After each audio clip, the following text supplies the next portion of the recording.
tout cas l'histoire il y a Jésus alors si manae il y aura des faux prophètes au Boya na kombo nae il y aura des faux prophètes. Vous comprenez? Il y aura des faux prophètes. Pour ceux qui ont des musulmans, les musulmans sont des prophètes. C'est eux qui ont des musulmans. Na karaf mo ndia zo mila mai me orke anana ti boneto do pelinana kata verba ndimi pe ba ebité oui ba to kati ba ebi il y a aussi les pasteurs au bazana Congo awa au ba roma laisse ba tu ba mbongo ba kosa na bakoka donc pour na makamona pasteur autant que nous relation na mais na moni pe ba to ngope ba kufite après a échanger sous ba maloba moi je ne sais pas ceux qui arrosent un problème ni na faire rigola et à faire rigola za mission de babenga mission mokili pour lui il est à pasteur ou à terre la parole de Dieu je me montre le barango sala unga na zolo ba meko sala unga na sala te et ni le bataki ceux qui pasteur à mosal na nzambe ceux qui na basanduna na basandumba yo pe fu na basandumba te yo kalilo ba na nzambe o azote ya yo pour vina we bon makamema mabe.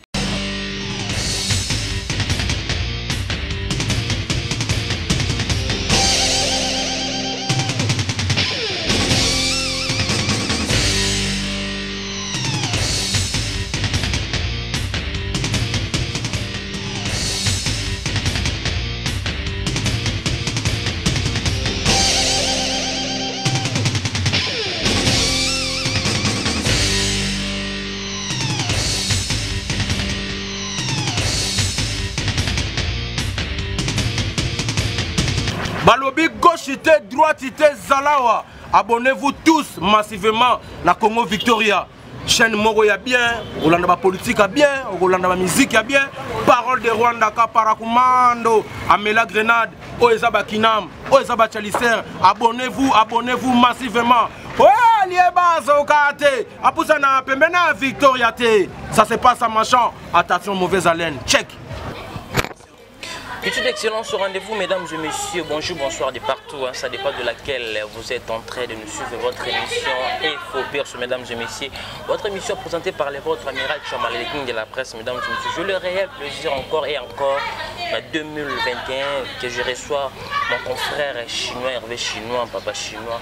Vous savez ce monsieur comment il parle bien. Chaque fois analyse tout ça la même.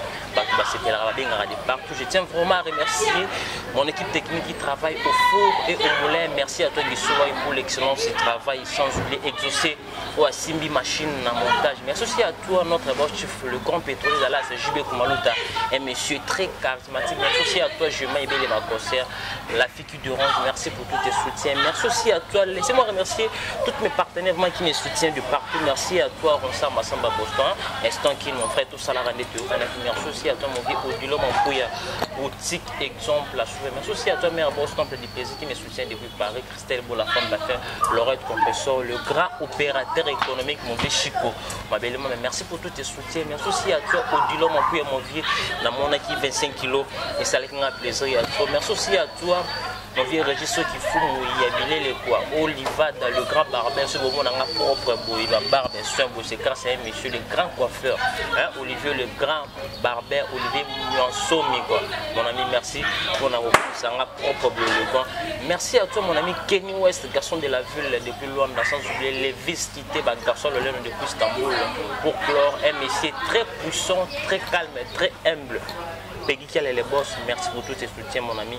Tout ça, la rendez de Okanagi, instant Brésil, bientôt retour à Kinshasa. Merci aussi à toi, mon ami personnel, Yannick Khan, l'industriel. Merci, mon ami, de longue date, de temps qu'on est ensemble. Abonnez-vous massivement sur Congo Victoria pour la suite de cette émission. Là, je dis bonjour à mon invité spécial, Hervé Chinois. Bonjour, mon frère. Ouais, bonjour, amiral Chamala, mon confrère. Donc, bonjour à tous les internautes sur en ce moment. Donc, un grand bonjour à mon sponsor officiel, Jofa Cargo Fret Express, les transitaires internationaux depuis la Chine. Merci à Yad Abzi, Mabaya Moté, Mapamela Aricha, depuis la Chine aussi. Donc, mon manager privé. Merci. Fait sur notre côté 2021, bon, fait-il comment 2021 à terme dans comment ba meilleur vient on paye moi rappelle que ça la bateau c'est dit que on a battu belé parce que ça la tellement plaisir il y a trop Hervé Chinois. Merci beaucoup. 2020 c'est qui année moko très compliqué donc oui même sur ma rambo belé ba pandémie ba Covid-19 oui bomi ba belé donc ils ont un numéro très difficile par rapport à Makambo même ba to misala pe ba vraiment temps vraiment travailler tu sais mais grâce à Dieu on peut la rater Sili donc tout côté en c'est 2021 ils ont un numéro exploit ils ont un numéro de bénédiction donc nous avons ça grâce à la pandémie les que nous voit tout 2020 c'est qui va pandémie puis aussi la langue calaté mais malheureusement de tout qui pour fêter la condition très difficile par rapport à la couvre-feu dans la base 8 ans vraiment c'est la nouvelle année mais grâce à Dieu mais grâce à Dieu qui a voulu et les carats bon donc maintenant on vient profiter après ça mais on vient dans Laetitia Zaton à la grande dame la bimo moi sur la bien que le canal ta solo la bien azo vivre kitoko que le canal vivre free play que le canal PlayStation donc ma mère veut à José Mawini mon sponsor officiel mon grand frère propre ma mère veut à chercher ma bonne pense à Bandal papa Yoji il passe à Percy ma bonne bunker ma mère veut na Gaël Zaton à moto Yambo moto pam ma mère veut na mauvais Armand le monde tous les Switzerland DJ Daddy forme le meilleur de tous les DJ donc ma mère vient dans la Nabola na tout le monde donc bosser le bin monter ma maman na qui sangi ma mère vient donc ma mère vient à Baïnion so balingara Hervé Chinois appelé ma mère vient yo Amiral et Chamal. Voilà mesdames et messieurs là c'est Hervé Chinois allez-y comprendre c'est un monsieur qui parle déjà bien quand il annonce allez-y comprendre comment Akenano na ndenge na ye parce qu'il égal à lui-même. Mesdames et messieurs restez toujours branchés sur votre chaîne Congo Victoire parce qu'il y a du lourd dans cette émission. Je vais essayer de parler avec ce qui est notre manière par rapport aux actualités qui circulent partout. Vous tous, j'espère que vous juste temps et à vous l'émission notre cher pasteur de Lessi Oyabal qui est pas confrère de M. Franck Stéman. On va essayer aussi de toucher les faire dans par rapport il y a aux unions sur circuler sur l'internet. Hervé Chinois. Oui, l'amiral. Donc est-ce que tu as eu le temps d'écouter l'émission il y a pasteur de Lessi Oyabal qui est pas confrère de M. Franck Stéman. En tout cas, j'ai eu le temps de suivre cette émission donc c'est vraiment malheureux. La bassale Nzambé, la où bango bakomi sala. Fali to faire to hériter to nan to dépliquer to nan ce sont nos artistes congolais. Ils étaient que ceux qui to éviter ceux qui va passer en moi biso lelo to éviter ceux va passer en solo to va passer sur un. Comment ça fait-il un pasteur à qui nous ça va dire où il y a bimisia pour la partie c'est messieurs na biso. Ça ne se fait pas. Ça ne se fait pas, tout le monde sont des Congolais, tout le monde sont nos artistes. Donc en tout cas c'est vraiment grave, ils n'ont pas si pour la salle en Zambie, tu éviter ce comme au bout maman na basima ba Bible. Donc tout le monde était fallu il peut pas faire a bien fait son travail que les autres aussi. Ye aza mutu Nzambe mutu moko ta koki ko bimisa ba biloko ya bimission na télé en tout cas ils ont vraiment regrettable na makambo bongo. Effectivement quand tu dis mais est-ce que par là tu comprends que et cause à la tête que parce que Denis ça a un problème au antécédent faire rigoler au but de éviter peut-être Monica à répondre indirectement à une question au ba poser parce que question poser que zala qui ba tuni est-ce que tu as eu le temps depuis les 18 j'espère que biwa basala nzambe botambola ka besi boko tabwati menanzela pe biso beta matrizala na pona yoka ozita koyoka eloko nyoyoki le pasteur il a bien parlé azita koyoka fali pour paneriti après mutayambaki atuni ozita koyoka faire été ndabi mission na solo bi faire gola lokete faire gola sila asla pe mota national le cœur moi je pense que ça la azana problème monter ba testament ou faire gola moi je sais pas avant de commencer la zone la question répondre le moment avant les 18 wana ba union so ba robete musique na bango les 18 oui ko simbate ba kokufa wana na loba bon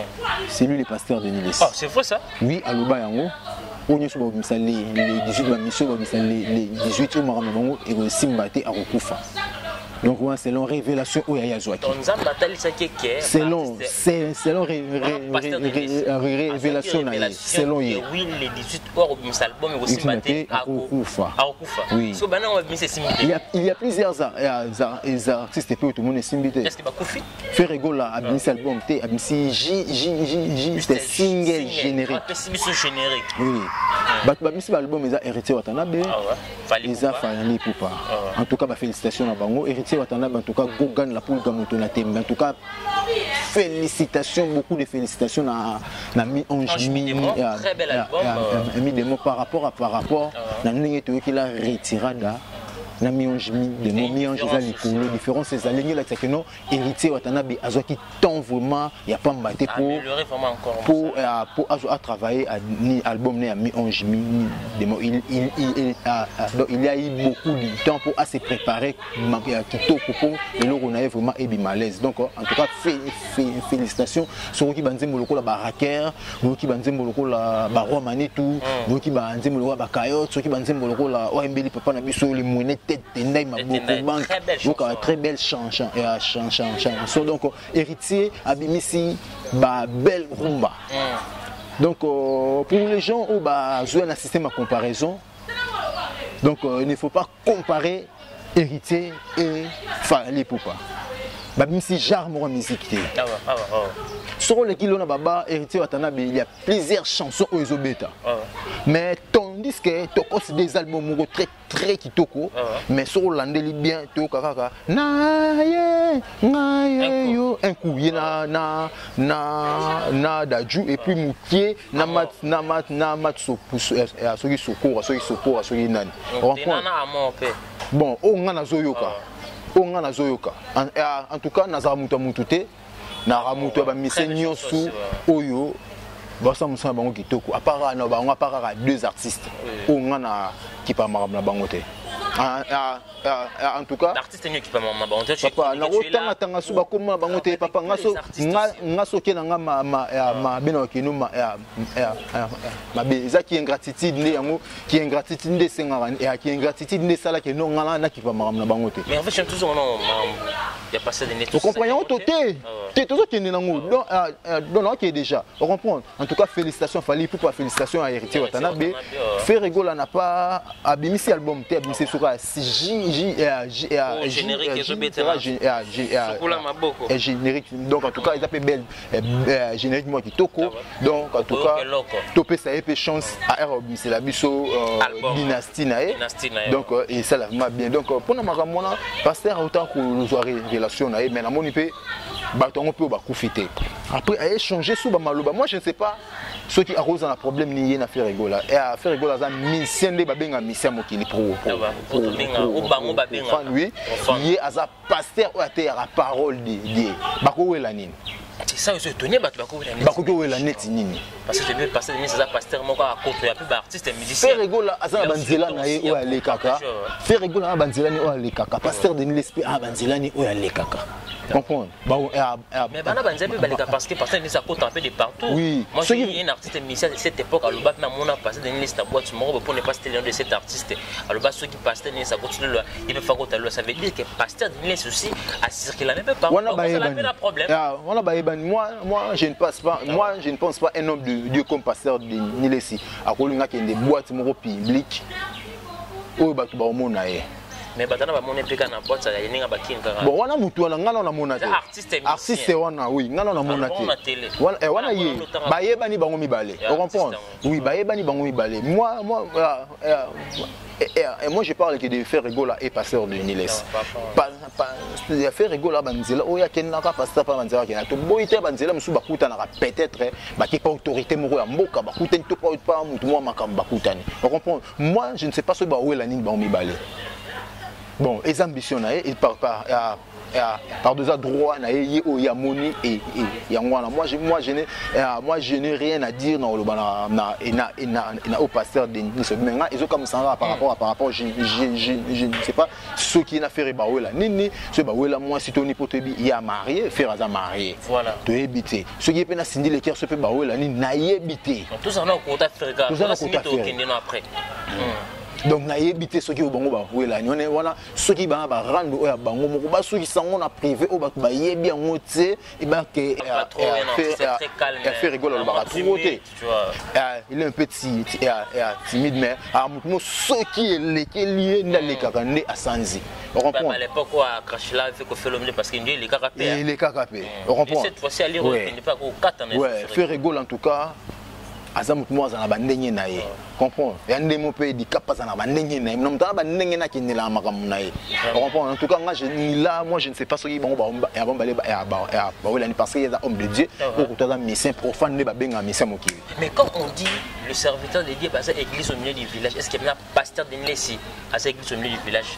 Wana vraiment la kisi azamu ta koteri azamu ta koteri azamu ta parent ya parti pris na imité ceux qui ça c'est fois que non azam muto linga fali et monani makasi pas c'est que mo yebi na ba artiste musicien na biso lelo ils na ba artiste musicien oyo somo ke ona obayoka na raté nga so ina soutenir enfin li poupa au moins na ba boya mamba faire rigola so na soutenir faire rigola na bono boya mamba fali poupa on comprend mo ke petit kota basala nzambe ba mo pesa ba préférence na bango et na habite ba sala nzambe ba église au milieu du village mais obiso to mo monesa so église au milieu du village te comment donc ba ba parti pris ba ba coterie donc et ça vraiment pas vraiment donc na o toujours mona lelo na mboka na biso Congo. Imagine tu rejoins basala nzambe papa au passer de ça sala et finit par pasteur belé.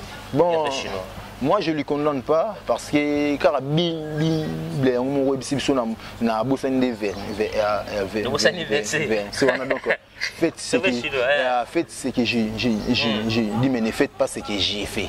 Vraiment. Oh déjà je me monte le barango sala o ngana zolo ba meko sala o ngana sala te et nyolo bataki so qui pas sera mo sala na nzambe ce qui na basanduna na basandumba yo pe fu na basandumba te yo kalilo bananzambe o azote ya yo po vina we bon makamya mabe ko makamya mabe taliote yo zolanda liloba ya nzambe za makomi ya biblia pe zo to sanzambe ndenge senyeli un peu chinois tout ça la réaliste tout ça bateau de la bande de l'école un monsieur un serviteur de l'école la pasteur de Nlesi quand il parlait question batuni tant on répond bon c'est le à s'attendre na nini il n'a pas peur que émission les même na réseaux sociaux il sait comment les artistes to benga ya mokili bazana ba staff na bon bazana batu bazana ba strict to benga ba porter parole bazana ba solo na bon o ba lobela bango quand il a parlé ça il attendait de quoi comme retour et chinois bon et on c'est là ko finga boka ça c'est là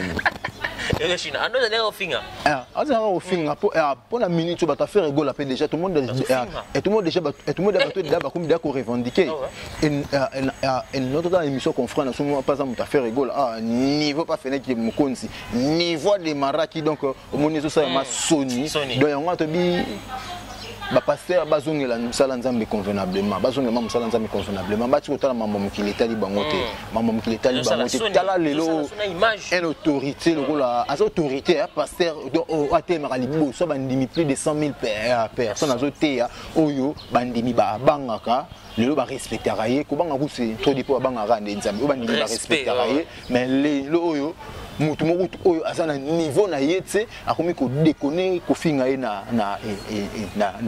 télé yango iloko ya ndako zela po R moko ti azo répondre na ba question wana ayebi retour na ngeza yango wana ayebi déjà ye moko ami yebi ke ndenge na zolo ba bongo retour na ngeza kaka mafinga po ba internet ya yango église te internet na yango église te.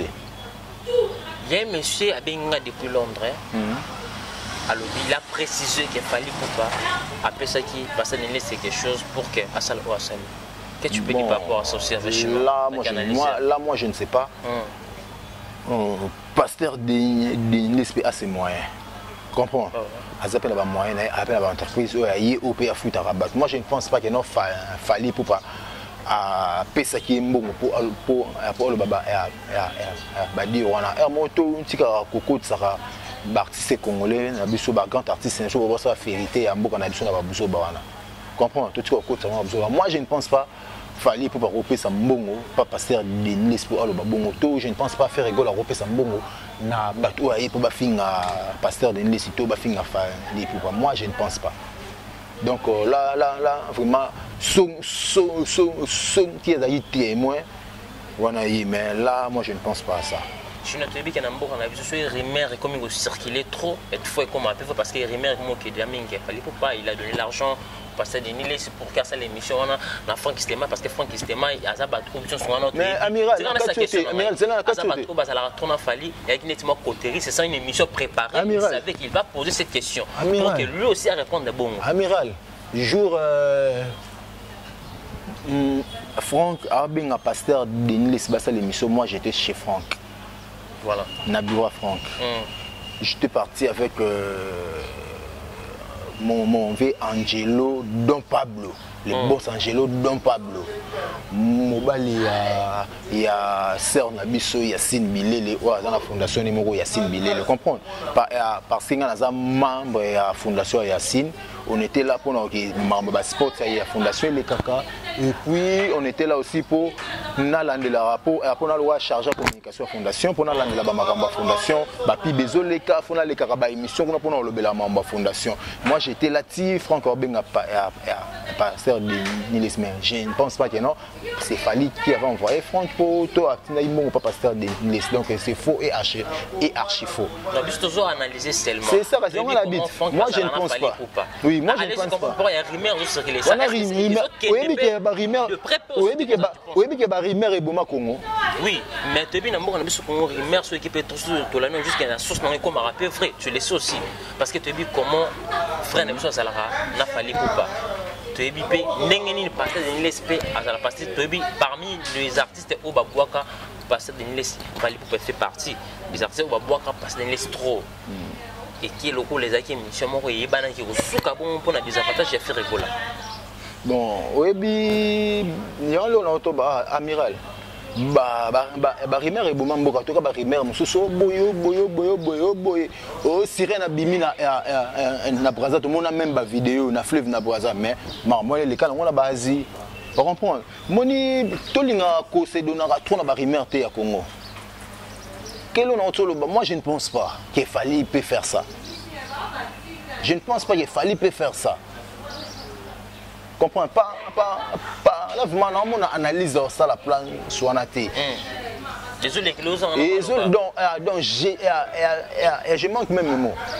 Et les gens qui disent que personne n'est ça bon parce qu'il dit que Assili avec la sécurité à signer car bon alors que tout le monde a fait pour que azon en a succès aussi. Là ça peut être. Là, ça peut être. Hein? Oui, parce qu'il n'y a pas de sortie à prison. Ça, c'est une actualité. Comprends? Ça, c'est une actualité. Joseph Kabila Rozonga qui bokonzi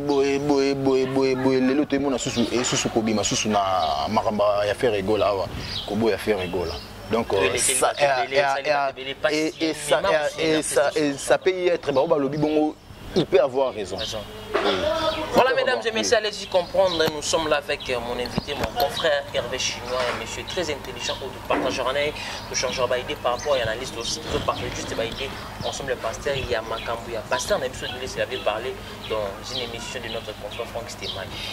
Hervé Chinois, les lots Oyo, tout le monde a mingi makambu oyo et minga koto ya ba pasteur to benga bon église de réveil que tout le monde a dit comme genre comme ça tu ba vidéo ebima il y a ba pasteur na basi ya batu maintenant tout le monde a pasteur mon to frère mon des relations musulmans ba des relations qui mbangiste mais souvent toujours makambu ya mabe o zalaka o milier basala nzambe ils alara toujours koto église de réveil pourquoi seulement église le ko na ko to na mukuse totala ba film ba Yesu to ka histoire il y a Jésus alors si manae il y aura des faux prophètes au boya na kombo nae ta koto réveil hein il y aura des faux prophètes. Vous comprenez? Il y aura des faux prophètes. Pour ceux qui ont dit que les musulmans sont prophètes, les musulmans donc, sont fidèles à la religion, sont fidèles à leur Dieu.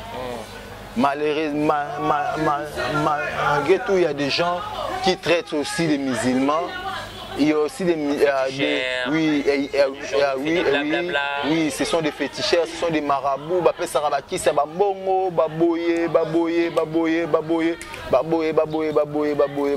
on comprend. Donc en tout cas, sur l'Andi, la plupart les musulmans, ils respectent leur Dieu. Ils respectent donc les musulmans, ceux qui ont les camboboy, ne fument plus, ils fument raté. Ceux qui ont boy. Mais au Yabiso, on a pasteur Mobo à terre, on a battu Nini. Nous, on a caraf mon gaz, on a la maille, mais or, Anana, c'est bon et tout de Pelinana, quand ça fait bandimi, éviter. Oui, il y a aussi des pasteurs au bazar na Congo awa au baroma laisse batu bambongo bakosa na bako eza makambo oye sur le baba. Surtout l'andi na ba musulmans ba musulmans sont très stricts. Très stricts makasi. On prend. Makasi na principe bon blague. So bana pouya na bango 100 jours. Bon liaté ba sokolaté. On liaté ba sokolaté. So ba no 18h to 0h faut me la rapporte poto mais la peka poto. Mais il y a des gens qui pasteur appelé si banimigène. Il y a des jeunes, il y a des tourner seulement en Palestine, à Jakarta,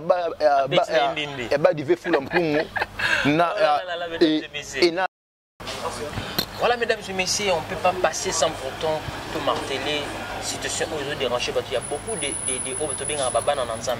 il va choquer, il y a pasteur de Milesi au bazar humilié quand il voit des gens au bazar insulter un pasteur n'a pas ça la vraiment passer avec chinois bandimi pasteur de Milesi ngana yebi ba massa ma frère oyo bazar le choqué quand il regarde les gens au bazar ça la mission bazar fin un pasteur de Milesi par rapport au pasteur à Sali. Donc de petits conseils, nous sommes là toujours pour parler quand il y a un problème.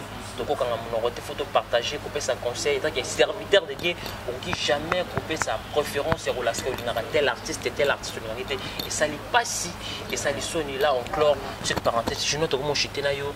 Est-ce que tu as eu le temps aussi pour regarder vidéos circulées sur les réseaux sociaux, notre frère Dacosta, tu vas ça la tête très bien. Naba Davina, Naba Grasté, mon babi, ça qui est réalité, tout ça qui baise. Papa, Dacosta, c'est un artiste et comédien. Davina aussi, c'est une artiste et comédienne. Donc ils ont bien incarné leur rôle. D'incarner rôle ma casse par rapport mon actualité ça soutient ban actualité que ce soit Davina que ce soit Nani Dacosta ou Grasté mo bazin actualité actualité neni bazo fonctionner ba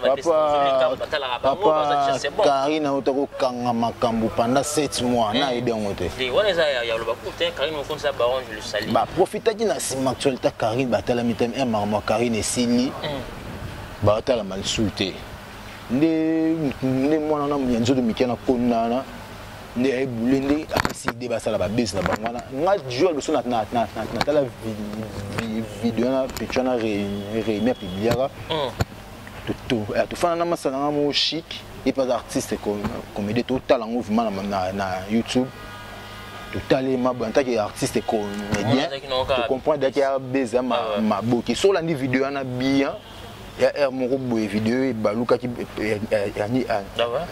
a changé ba bon ça matima et masangana mais ça action et yokani est-ce qu'on a fait ils ont battu basé sur makambuté donc initi kuta pesa bango sur makambu za makambuté yo do mona yo en actualité bateau yo coupé ba monter ba ke basaleli bino analyse et boleki na émission pour finga ça pas de sens ça pas de sens on point faut baka ke no bazana makambuté baluka ba ningisa kumba actualité bongo batika ngo ekena nata moi 2 semaines ngo boye après ce que binisa keza ki base mais bino bobetaka lelo maman bokangisi ba photo mo ke maman base tala ce que base on est kundola na ba makambuté bete ya ba ki lesbienne ça somme tu paries il y a la presse ma fille qui restait moi dans l'autre là en élise puisque les africains tout ça kabak même pas il y a bon yolande ba odioté ya Johnny on a ya London. Il y a London à foutre les billets, tu vas. Je l'ai pas parlé. À foutre la gueule, pas là qui parle. À foutre la gueule, pas les oreilles. Il y a ma mère, na bon maramu. Tu n'as n'engue où tu foutre la gueule billet qui nous fait anniversaire na Dubaï. À qui ça n'a pas le souba sali vidéo ba lien na banga ba expliquer pour na terme. Comprendre. Mon espoir bise mo buzo ba kuno na ba buzo ba na bo sala ga o ba ba quitter.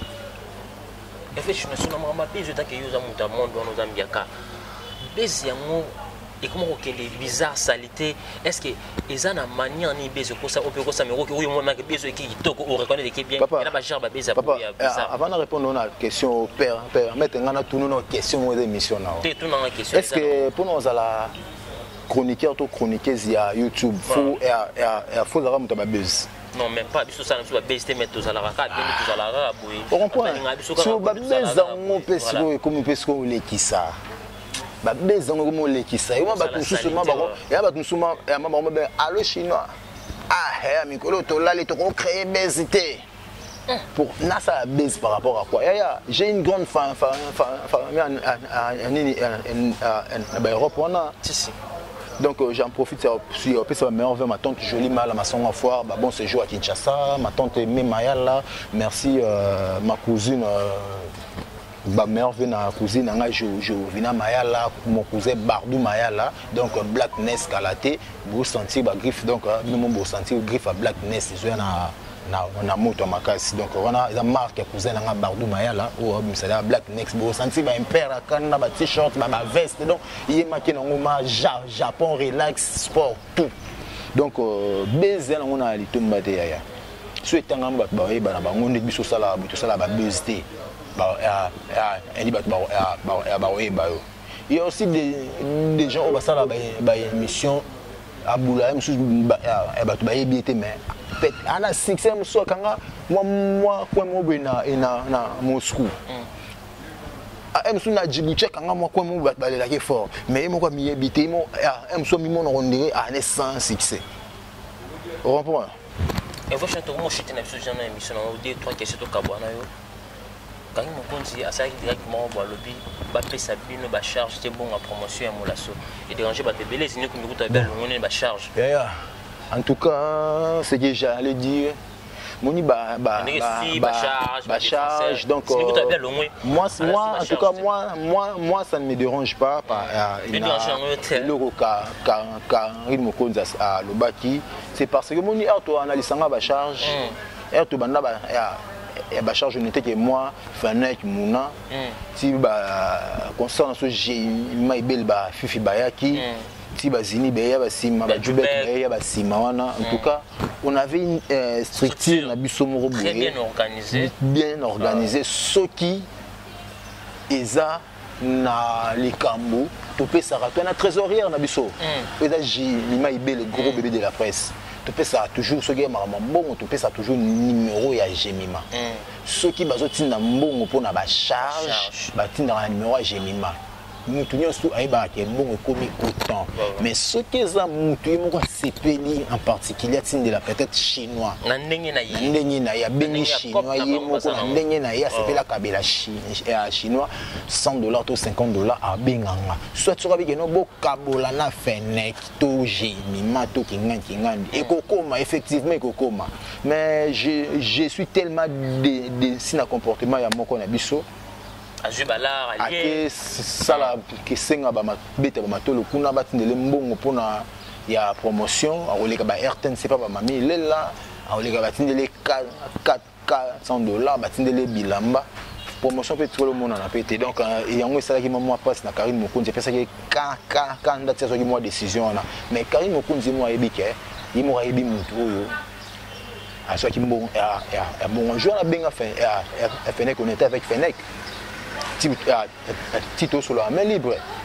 Naïbi na keza Gemima teza chinois teza kingandi te mais kingandi mtoso ki mbongo nde yango na sala ki bongo par rapport. Mais au moni zumbongo a bongo. Il a fallu de contacter baninga na yo. En tout cas, talanga na solo la ki boye.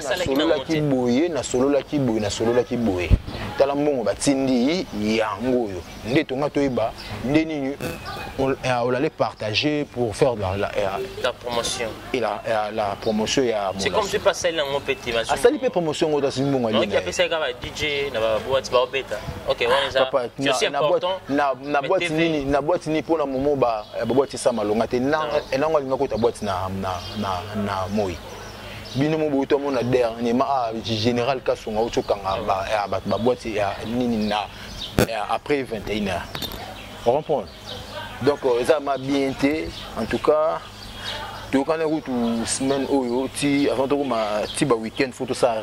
C'est comme si on a trop de distance, il n'y a pas de réunions. C'est pour cela que les autres bêtises. Non, le problème c'était quoi? Tu as un numéro très difficile. 2020 confinement et ça va belé confirmer si tout le monde a rattrapé on est des responsables, on est des responsables. On a basé beaucoup la on a ban tout beaucoup la mais oui, moi ce qui parle on a les femmes tout fois tant on a nièce neveu cousin sous la telle pas parce qu'on est des responsables. Tu as ma beauté, comprendre. Faut tout le capé, tout rattraper moi, qui tourne à la période de la fête pour les beaux taper SCP là. Donc c'est un peu ça. On a un peu vidé déjà. Je crois bien d'ici week-end on a une réunion. On a arrangé tout le monde la strictine, tout le monde a tamboula malam, on a bisoté, tout écarté, tout qui me pense. Et moi aussi par rapport au déjeuner comme bien le bi, à l'eau on est bachage, à bien on y a mis samedi pour nous confirmer, mais le téléphone on a émis mais on confirme on a émission.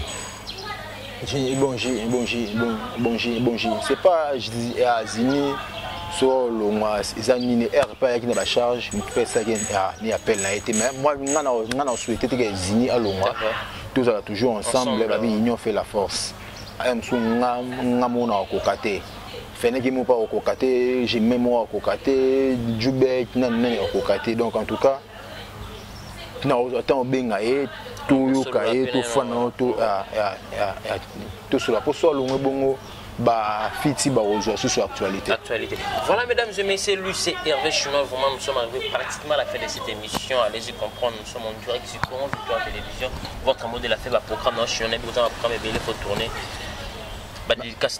Merci beaucoup ma mère vue na baigné sur la Hervé Chinois. Là je vois ma tante jolie Maya la maçon ma foi. Bon séjour à Kinshasa. Merci ma mère vue na chicha ma bonne France à Bandal papa Yojimbu la Bilamba à Paris. Il passe à Percy ma bonne bunker ma mère à toi. Fiston Sol ma ville l'étoile d'Asie. Mon manager Nessinga di Mama Ness depuis Paris ma mère à toi. J'ai mis Fabs Beauty dans mon copain sponsor. J'ai mis Fabs Beauty. Donc, je suis destiné à cacher. À cacher la fabrication de l'OR. Qui en Copenhague. Il y a un complet dans le jogging. Bon, le jogging en 2021. Il faut cacher. Donc, j'ai mis Fabs Beauty, mon sponsor aussi. Donc, avec la patronne, j'ai mis beaucoup. Moi ça pembe sans tâche sans doute. Donc il va te belé fort. Joe Fakargo Freight Express les transitaires internationaux depuis la Chine. Merci à Laetitia Zatonga la grande dame. Merci à Gaël Zatonga. Mes condoléances à Iguet Skala la HK. Merci à Baigné sur Hervé Chinois noir. Donc je vous aime trop. Merci. Amiral et Chamala. On est ensemble, mon frère. Merci pour notre passé notre émission. Massivement sur Congo Victoria. Et n'oubliez pas de vous abonner à ma chaîne Afrovision. Je suis profil en et à Sophie en commentaire sur le et à Sophie en WhatsApp plus de 143 90 38 97 158 90 38 97 158 boya profil c'est quand profil que ça la faux profil sur ça il faut profil c'est que vous allez merci beaucoup Amiral et Chamala. Voilà mesdames et messieurs, nous sommes arrivés pratiquement à la fin de cette émission-là. C'était Hervé Chinois. Pour ça, qui n'a pas invité principal et analyse autant de partager, de changer juste ces idées par rapport aux actualités. Il y a notre pasteur Denile Sibouébi, Nyos O, Aoutikoloba, par rapport à frère Nabiso, les artistes Ferregola et notre soeur Cindy Leker, où il dérange bateau de partout. Vraiment, nous avons toujours pour changer les idées, copier sa conseil. Bisous à tout finité, on a juste donné des conseils avec un serviteur dédié comment à qui se comporter, comment un pasteur à qui garder bande, comment un pasteur à qui jamais qu'on en a préférence. Laissez-moi remercier notre équipe technique qui travaille vraiment au four et au moulin. Merci à toi Guy pour l'excellence du travail. Merci aussi à toi Exaucé pour Simbi Machine la montagne, sans oublier notre boss le grand, le vrai pétrolier d'Alas Chibeko, c'est très charismatique. Merci aussi à toi ma concierge Jemima Ibele, le gros bébé de la presse, la fille qui Merci, on est ensemble, on va rester toujours ensemble. Laissez-moi remercier tous mes partenaires qui me soutiennent, vraiment des partenaires. Merci à toi, un monsieur très puissant, très charismatique, le grand pétrolier de Dallas, mon VHB Kumaluta. Merci aussi à toi, Chico Mabelom, le grand opérateur économique, l'ami personnel de Ferrigo, la jeu de Niance. Merci aussi à toi, mon vieux Odulon Mampouya, boutique exemple à suivre. Mon vieux Registre Kimfoumou, le grand Peggy qui a les boss depuis Brésil pour clore, Lorette Compressor. Enfin, mon très sublime Peggy qui a les boss. Patricia Chou, l'étoile filante, Pat TV, quoi. Mon ami. Abonné là toujours et ça la bien. Merci aussi à toi mon ami Yannick l'industriel, Kenoué ce garçon de la ville, Oliva Damou en somme le grand barbère. C'est mon amiral propre boy barbe. C'est grâce à un monsieur très calme et très humble, Olivier Miansomme le grand barbère. On se retrouve à la prochaine numéro pour d'autres invités. Bye.